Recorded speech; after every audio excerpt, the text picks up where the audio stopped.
आज तिथि है 8 अक्टूबर 2025।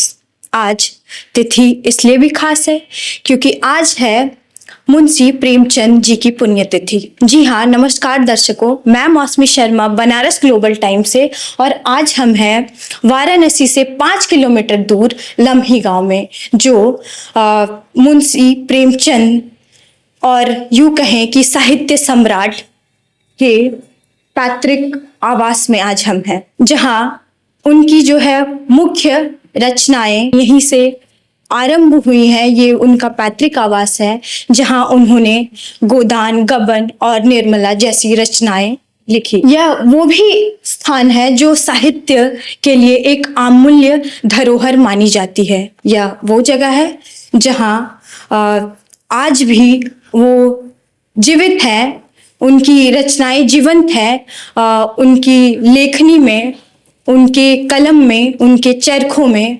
आज हम उनके पैतृक आवास में हैं और आज उनको श्रद्धांजलि देने के लिए लोग हुजूम में आए हुए हैं। तो आइए हम चलकर कुछ लोगों से बात करते हैं कि आज वो किस प्रकार से उनके मन में जीवित है, या फिर उनकी रचनाएं किस प्रकार से जीवित है हमारे समाज में, और वो किस प्रकार से याद करते हैं उन्हें।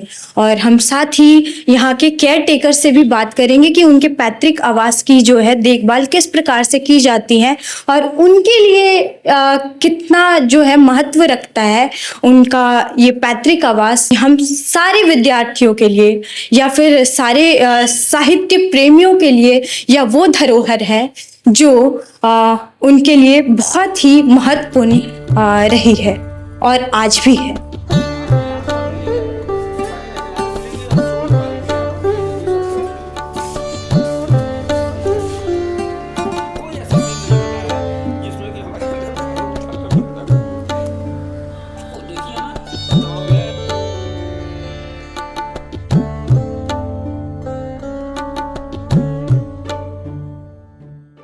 मैं सुरेश चंद्र दुबे, संरक्षक, प्रेमचंद स्मारक, लम्ही, वाराणसी। तो आज जो है मुंशी प्रेमचंद जी की पुण्यतिथि है, तो उनके जो पुण्यतिथि पर श्रद्धांजलि की जो है व्यवस्था किस प्रकार से की गई? हाँ, ऐसा है कि अभी यहाँ पर जो सांस्कृतिक अधिकारी आए थे, माला फूल चढ़ाए गए। शाम को यहाँ पर दीप प्रज्वलित होगा श्रद्धांजलि के रूप में।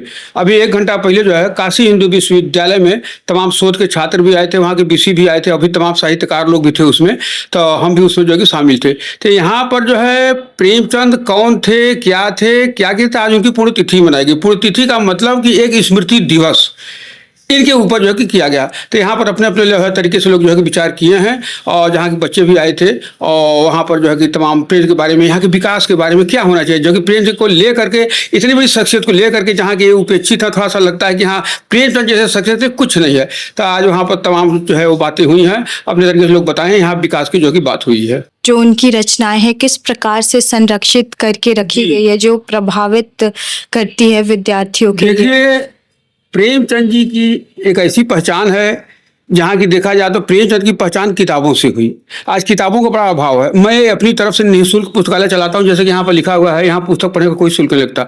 तो यहाँ पर एक सेवक के रूप में मैं यह कार्य करता हूँ, और जबकि प्रेमचंद के पुस्तकालय के नाम पर इसमें वो है नहीं, लेकिन मैं अपनी तरफ से यहाँ पर जो कि चलाता हूँ, जहाँ की प्रेमचंद के सारे उपन्यास, कहानी, नाटक, शोध साहित्य सब मैं रखा हूँ। जबकि प्रेमचंद जी एक उपन्यासकार, कहानीकार, नाटककार, पत्रकार, चित्रकार, फिल्मकार, अनुवादकार कितना थे। तो उन्होंने जो है कि ये सब दिया। और 8 अक्टूबर 1936 का वह दिन, जो कि हमारे प्रेमचंद का सूर्य हमेशा हमसे के लिए अस्त हो गया, यही वो जगह था जहाँ की प्रेमचंद जी देखा जाए तो चुनौतियों में पैदा हुए, चुनौतियों में पले, चुनौतियों में चले गए। आज हम लोग के सामने चुनौतियाँ छोड़ कर गए हैं। लोग पूछते हैं कि प्रेमचंद जी कहानीकार कैसे हो गए। सच्चाई तो यह है कि समय के थपेड़ों ने प्रेमचंद को पहले कहानी बनाया, इसके बाद वो कहानीकार हो गए। गांव में कहावत कहते कि जाके पाँव न फटे बेवाई हूँ का जाने फिर पाई। तो प्रेमचंद जी बचपन से ही सब कुछ झेलना शुरू किया, जबकि प्रेमचंद को बहुत बड़ा आवारा होना चाहता है, इसलिए कि 7 साल तक वो तो माता का ही साथ छूट गया, 15 साल तक वो तो पिता की साया ही हट गई। लम्ही गाँव का वह बाग बगीचा, खेत खलिहान, जहाँ कभी प्रेमचंद जी बचपन में उसमें गुल्ली डंडा खेला करते थे, आम तोड़ा करते थे, कबड्डी खेला करते थे, थे, लेकिन आज वहाँ पर हमारे काशी हिंदू विश्वविद्यालय द्वारा जो है किसानों से जमीन ले करके वहाँ पर उसको जो है कि एक रिसर्च सेंटर के रूप में जो है कि बना दिया गया है। तो वहाँ पर जो कि चलाए हैं, तो आज वहाँ भी कोई किताबें तो नहीं, लेकिन हाल बना करके बीच बीच में चर्चाएं करते रहते हैं। यहाँ ये निःशुल्क मैं यहाँ पर जो है कि चलाता हूँ, जहाँ की प्रेमचंद की कहानियों को चित्र के माध्यम से, वस्तु के माध्यम से, साहित्य के माध्यम से, खुद साहित्य बन करके देखें कि प्रेमचंद के समय की, उस समय की पत्रिकाएं जिसमें कि प्रेमचंद जी उसमें संपादकीय का काम किया। प्रेमचंद जी पहले उर्दू शुरू किए। प्रेमचंद जी 4 भाषा जानते थे, उर्दू, हिंदी, इंग्लिश, फारसी। तो यहाँ पर उर्दू की भी उनकी किताबें रखी हुई, जो कि पहले उर्दू में शुरू किया। उस समय असरारे माबिद, हम खुरमा हम सबाब, चौगाने हस्ती, मैदान अवल, बाजारे हुस्न, बेवा, गुस्से आफियत, जलवे इशार, गौदान। क्या यहाँ अंगतुकों और विद्यार्थियों के लिए कोई विशेष व्यवस्था की जाती है? नहीं, ये जो है मैं जो भी किया हूँ ये मैं अपनी तरीके से जो है कि किया हूँ। और सरकार के द्वारा तो जो है कि वहाँ मुलायम सिंह जो है 2005 में हमने यहाँ पर धरना प्रदर्शन किया प्रेमचंद के विकास को लेकर के। उसमें मुलायम सिंह, जयपाल रेड्डी, सरला महसूद तमाम लोग आए, कुछ पैसा पास किए, जिसमें कि गेट बना, पार्क बना, मकान बना, स्मारक बना, लेकिन जिससे प्रेमचंद की पहचान बनी, पुस्तकालय आज नहीं है।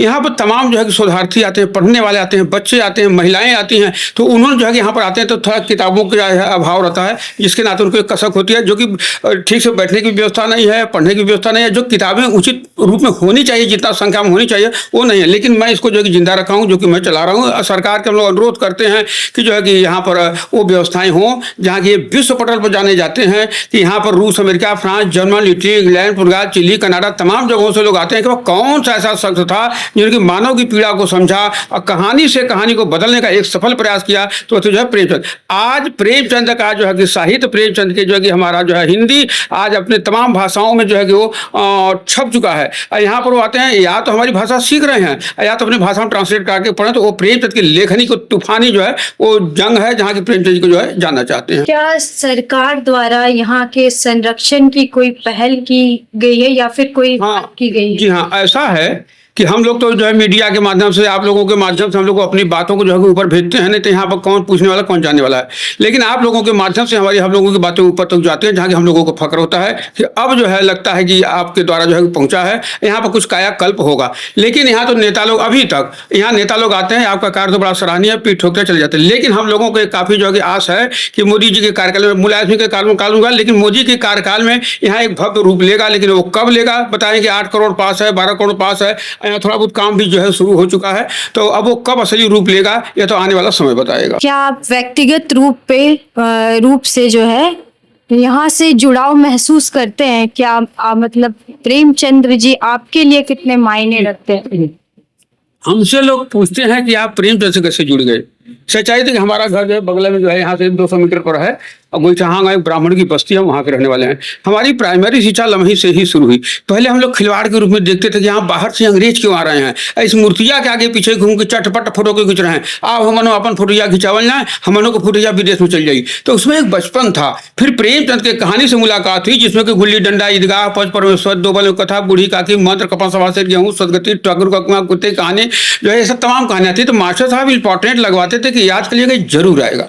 पास होने के लिए कहानी इंपॉर्टेंट थी, प्रेमचंद नहीं। लेकिन आज हमने प्रेम की कहानी को पढ़ा, मैं खुद कहानी बना, तो आज कहानी बताते बताते मैं खुद कहानी हो गया। और प्रेमचंद के विचारों से ही प्रभावित होकर के मैं यहाँ पर सारा जो है कि भाग लेकर के यहाँ पर निःशुल्क पुस्तकालय जो है चलाना शुरू कर दिया। आपके लिए उनकी कौन सी रचना है जो बहुत ही विशेष मायने रखती है, या फिर जो कहें कि आपके लिए बहुत ही प्रिय है? देखिए, प्रेमचंद एक मानव जीवन की कहानी का लिखे हैं, झील झरनों का बड़ा नहीं किए हैं। प्रेमचंद जी का सर्वश्रेष्ठ उपन्यास गोदान और सर्वश्रेष्ठ कहानी कफन, तो इन्होंने जो है कि लिखा है। अगर उसे सर्वश्रेष्ठ लोग पूछते हैं कि उसमें क्या है कि वो सर्वश्रेष्ठ है, उसमें क्या नहीं, हमारे भारत को जानना है तो आप गोदान पढ़िए, पूरे भारत को आप जान रहे हैं। लेकिन अगर किसी कहानी ने, किसी उपन्यास में अगर हमको झकझोर करके रख दिया है तो है नारी समस्या, जहाँ की आज जो है कि नारी सशक्तिकरण पर अभियान चलाया जाता है कि बेटी बचाओ बेटी पढ़ाओ। अब प्रेमचंद जी ने आज से 125 साल पहले वो अभियान चला दिया, जिसमें कि निर्मला, सेवा सदन, वरदान, प्रतिज्ञा, बूढ़ी काकी, कफन सब तमाम लिखा। तो आज नारी समस्या पर निर्मला ने हमको जो है काफ़ी झकझोरा है कि आज भी निर्मलाएं जो है उस भार से, उससे जो है कि किल्लत से वो अभी नहीं निकल पाई हैं। जबकि आज वो प्रधानमंत्री, मुख्यमंत्री, राष्ट्रपति, डॉक्टर, टीचर, गगनभेदी फाइटर प्लेन चला रही हैं। लेकिन फिर भी प्रेमचंद के समय में वो समस्या नहीं थी जो आज है। आज अगर पता लग जाए कि प्रेमचंद की निर्मला तो कोख में आ गई है, डॉक्टर से अल्ट्रासाउंड का उसकी वजह खामोश कर देते हैं, कोख ही कब्र हो जाती है। जबकि एक माँ बनना चाहती है, एक माँ कहना चाहती है, एक संसार बसाना चाहती है, संसार देखना चाहती है, लेकिन हाय रे समय की मार कि न माँ बन पाई, न माँ कह पाई, न संसार बसा पाई, न संसार देख पाई। गुनाह करता है कोई और, लेकिन गुनाहगार होता है कोई और। निर्मला के दर्द को जानना है तो जाके निर्मला के उस बाप से पूछिए जहाँ की बिटिया ने सीने पर किलकारियां मार करके खेली और सारी दुआएं उसके झोली में डाल करके नई दुनिया के लिए विदा किया। हमारी बिटिया किस दुनिया में चली गई, कहाँ चली गई, हर बाप इस कसब को लेकर के झेला। इसलिए मैं नारी समस्याओं पर और भी तमाम ऐसे समस्याएं हैं जटिल, जिस पर कि मैं जो है कार्य करता हूँ और लोगों को जो है कि बताता हूँ और प्रभावित हूँ।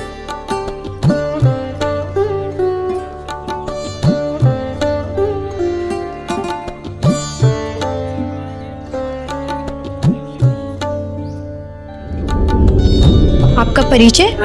मेरा नाम प्रवीण कुमार और मैं काशी हिंदू विश्वविद्यालय के हिंदी साहित्य परास्नातक का 2य वर्ष का छात्र है। आज जैसा कि आज मुंशी प्रेमचंद जी का पुण्यतिथि है, उनकी रचनाओं में से आपकी जो प्रिय रचना है वो कौन सी है और क्यों? मुंशी प्रेमचंद जी की इतनी सारी कहानियां हैं, लगभग 300 कहानियां और 13 से 15 उपन्यास।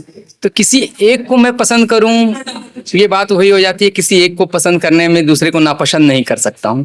हर कहानी के कैरेक्टर जो हैं कुछ नए सिखाते हैं। अगर देखा जाए तो प्रेमचंद जी की कहानी एक यात्रा के साथ चलती है। शुरुआत में आदर्शवाद, सब कुछ ठीक हो जाएगा, बड़े घर की बेटी। कुछ कहानी ऐसी हैं कि सब कुछ ठीक हो, घर पे कितनों भी डांट सुनना है, करना है, अंत में सब कुछ ठीक ही रखना है। ये प्रेमचंद का शुरुआती दौर है। बाद के दौर में जब आते हैं प्रेमचंद तो उस कहानी से यथार्थ से टकराते हैं कि असल में कहानी में जो अंत में कर रहा हूँ सब कुछ ठीक होना, समाज वैसे ठीक नहीं होता है। फिर जब जब आते हैं प्रेमचंद अंतिम कहानी कफन को लेकर आए या अंतिम उपन्यास गोदान को लेकर आए, तो प्रेमचंद की यथार्थ से पूरी तरह से टकराव है। इसलिए प्रेमचंद की कथा यात्रा आदर्श से यथार्थवाद की ओर की यात्रा। तो जो अंत में सब कुछ ठीक हो ये जरूरी नहीं, क्योंकि समाज में हर कुछ ठीक नहीं होता है।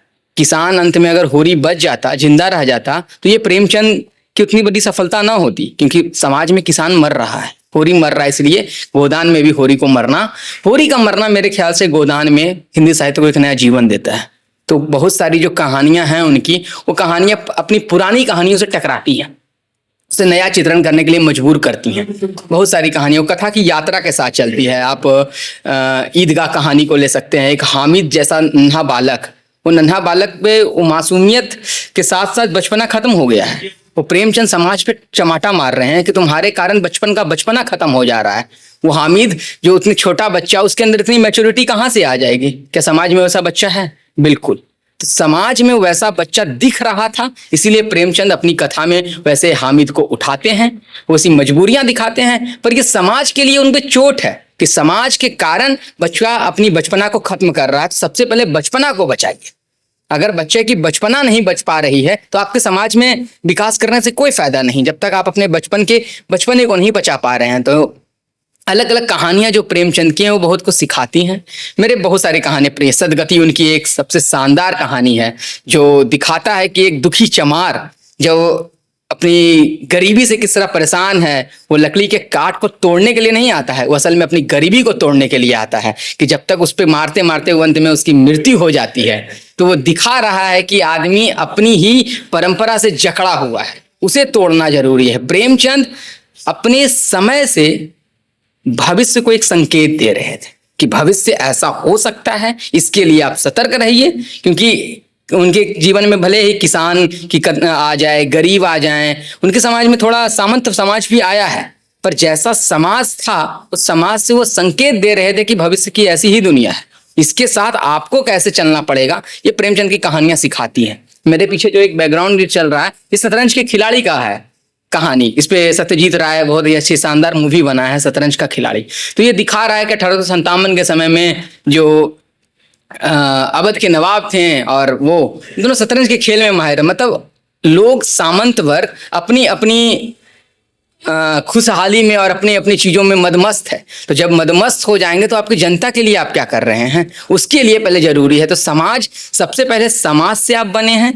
तो प्रेमचंद समाज से व्यक्ति की ओर जाते हैं, फिर व्यक्ति से समाज की ओर आते हैं।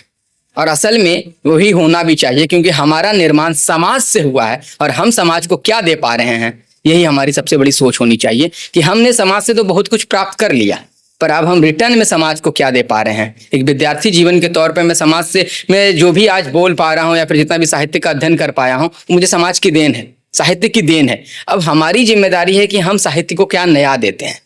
आज के समय में 2025 में 8 अक्टूबर को ये बात कर रहे हैं, तो प्रेमचंद आज के समय में क्यों हैं, आज हम प्रेमचंद को क्यों याद कर रहे हैं, उनकी लेखनी के कारण। अगर उनकी लेखनी नहीं रहती, उनकी कहानियां नहीं रहती, क्योंकि आज बहुत सारे लोगों को समाज में प्रेमचंद के कैरेक्टर के माध्यम से समझा जाता है। गांव में कोई किसान मर रहा है तो बोल रहा है अरे आज भी तो होरी मर रहा है, आज भी होरी, किसान का बेटा विरोध कर रहा है तो आज भी बोल रहा है कि गोबर तो हर घर में है, और हर घर में होरी और गोबर मिलेंगे आपको, क्योंकि हर पीढ़ी संघर्ष नजर आती है। तो बहुत सारी कहानियां हैं। ठाकुर का कुआं उनकी एक शानदार कहानी है जो दलित समाज पे व्यंग करती नजर आ रही है, कटाक्ष करती नजर आ रही है। पूस की रात, बहुत सारी कहानी, किसी एक को नहीं कहा जा सकता है, पर फिर भी अगर सारी कहानियों को समझा जाए तो एक यात्रा है जो हर कहानियां बहुत कुछ कहते हैं। प्रेमचंद अपने समय से आगे की मैं इसलिए सोच कह रहा हूं क्योंकि प्रेमचंद गबन में एक बात लिखते हैं कि सत्ता परिवर्तन कुछ होता नहीं है। जो स्वतंत्रता के बाद आप चाह कर रहे हैं कि हो जाएगा, सत्ता परिवर्तन कुछ होगा नहीं, उसके बदले कोई और आके सत्ता पे आके बैठ जाएगा, और वही हुआ भी असल में। अंग्रेज सत्ता गई, हमारी भारतीय सरकार बैठी और वो भी सत्ता उसी तरह बैठ रही है जिसे आप आजकल पता है लोगों को कि सत्ता किस तरह काम कर रही है। मैं रत्नमाला तिवारी परस्नातक द्वितीय वर्ष की छात्रा, और अभी परस्नातक द्वितीय वर्ष में हम लोग आगे देखिए शोध कार्य करने का कार्य चल रहा है। अभी तो फिलहाल नेट जारी हो जाए उसके पश्चात। तो आज मुंशी प्रेमचंद जी का पुण्यतिथि है, तो आप किस प्रकार से उनको देखती हैं कि उनकी जो साहित्य है, उनकी जो रचनाएं हैं, वो समाज में किस प्रकार से प्रेरणा का जो है स्वरूप बनी है? आप किस प्रकार से उनको अभी देखती हैं? मुंशी प्रेमचंद जी एक लोक साहित्यकार हैं। उनके साहित्य में या उनकी जितनी भी विधाएं हैं, उनमें उन्होंने जो लोक को उठाया है, उस लोक में हम सभी हैं, और एक एक वाक्य, उनके एक एक शब्द पूरे लोक को व्याख्यायित करते। उन्होंने बहुत सरल सहज ढंग से अपने साहित्य में पूरे समाज को व्याख्यायित कर दिया है, चाहे वो पूस की रात हो या मंत्र कहानी हो या फिर उनका कफन हो, ईदगाह हो। उन्होंने आदर्श से लेकर यथार्थ तक की यात्रा तय की है। शुरू में वो आदर्शवादी कहानियां लिखते थे, जैसे ईदगाह, बड़े घर की बेटी हुई, बूढ़ी काकी हुई, हृदय परिवर्तन होता है, उसमें अंत में सब ठीक ठीक हो जाता है। परंतु जब हमारा भारत स्वाधीन नहीं हुआ था, आंदोलन चल रहे थे, उस टाइम जब वो लिखते हैं और भारत की परिस्थिति से, समाज से रूबरू होते हैं, तब वो यथार्थवादी कहानियों पे आते हैं। यथार्थवादी कहानियां अर्थात की सच्चाई को रख देना, कुछ भी उसमें लाग लपेट नहीं, कुछ भी बनावटी नहीं, जैसे फिल्म में होता है कि लास्ट में सब ठीक होता है, हीरो आएगा, हीरोइन को बचा लेगा, ऐसा कुछ नहीं। जो सच है वही सच है। तो आखिर में वो यथार्थ की ओर आते हैं। उनकी पूस की रात कहानी आप देख लीजिए, जैसा कि ये चित्र है, यहाँ पे किसानों का जो समाज है वो कैसे एक जमींदारी प्रथा में या फिर कहें प्रकृति की मार से पूरा फसल उसकी जल जाती है, पूरी फसल। और फिर आप देख लें कफन, उसमें घीसू और माधव, एक स्त्री उधर बिलख रही है, लेकिन इधर भूख के मारे वो लोग पेट पे ध्यान दिए हुए हैं कि कहीं जाता नहीं। बाप तो बेटा दोनों आलू छील के खा रहे होते हैं, वो सोचता है अगर मैं जाऊंगा तो पिताजी मेरे खा जाएंगे। मतलब भूख है यहाँ पे, भूख आदमी को कैसे संवेदनहीन और संवेदन अनुपयुक्त बना देता है, ये उस कहानी में बहुत ही मार्मिक ढंग से आया है। उस कहानी में आप यदि कफन को पढ़ेंगी तो पता चलता है कि कैसी एक गर्भवती महिला अंदर कराह रही है, उसकी आह निकल रही है, वो मरणासन अवस्था में पहुंच चुकी है, परंतु यहाँ लोग पेट को ज्यादा तवज्जो दे रहे हैं कि पहले मेरा पेट भरना चाहिए, और आखिरकार उसी के कफन के पैसे से वो लोग पेट भर के एकदम मौज मस्ती करते हैं। कह सकते हैं कि जब पेट भरा हो तभी आनंद की प्राप्ति हो सकती है। तो इस प्रकार से और भी बहुत सी चीजें हैं जो प्रेमचंद जी अपने साहित्य में लाते हैं और पूरे समाज को एकदम सही बहुत ही सहज सरल शब्दों में व्याख्यायित कर देते हैं अपने साहित्य में, अपने लेखन में। और जो भी स्वाधीनता संघर्ष से लेके उससे पहले की परिस्थिति, उसके बाद की परिस्थिति, सब कुछ प्रेमचंद जी में हम अगर कहें कि वो एक युग प्रणेता थे या फिर साहित्य उनके नाम से जाना जाता है, तो इसमें कहीं कोई दो राय नहीं होगा। बहुत ही महान लेखक थे वो, और आज उनकी पुण्यतिथि पर उन्हें सत सत नमन। तो ये थे मुंशी प्रेमचंद जी की जन्मभूमि के कुछ खास पल, जहां हम आज भी उनकी लेखनी को महसूस कर सकते हैं। आज हमने यहाँ आए विद्यार्थियों से बात की, यहाँ के केयरटेकर से बात की, जिनके लिए वो केवल साहित्यकार या कहानीकार नहीं है, बल्कि उनके लिए वो एक कहानीकार, साहित्यकार के साथ साथ चित्रकार, पत्रकार और फिल्मकार भी माने जाते हैं।